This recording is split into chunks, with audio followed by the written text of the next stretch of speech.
Pinoy Channel. At syempre, ngayon po ay interviewin natin si Madira, si Nanay Araceli Iroho, ang aking nanay-nanayan na kung saan ay nagpalaki sa aking anak.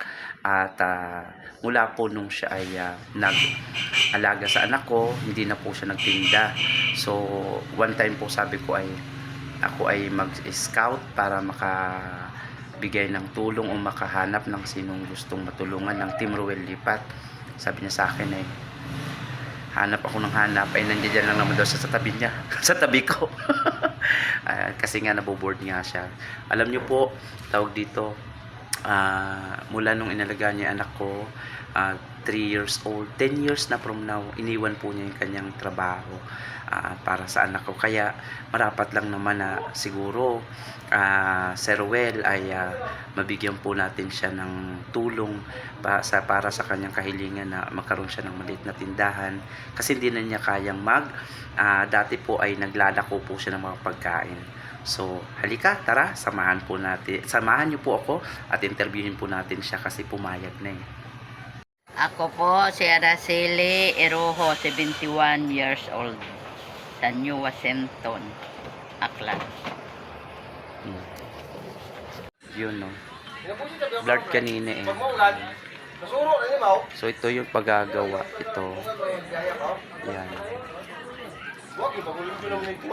Ayan, magandang araw po, Sir Ruel Lipat at sa buong Team Ruel Lipat. Ngayon po ay kasama ko po si Nanay Araceli, 72 years old? 71 years old. So ano po yung inyong kahilingan? Aba, nawala na kayo. Ano yung kahilingan nyo kay Engineer Ruel Lipat? Yan. Kakaroon ng tindahan.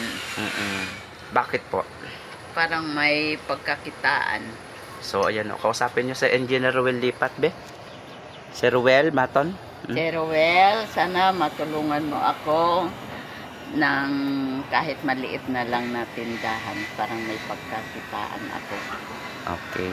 So, ngayon po ay tawag dito, silipin natin yung gagawing tindahan ni Nanay Araceli, 71 years old from Washington, Aklan. Tingnan po natin, ha. Ito sana yung ipapagawa ko na tindahan, kahit maliit lang, basta may pagkakitaan. Ayan. So, ito po yun. Basta ito. So, ayan, meron na siyang kuan dyan. Ayan. So, ito dapat maipagawa. Ito. Yan dyan. So, yan po yung harapan. Ano na? Yan o. Bakit nag-blurred?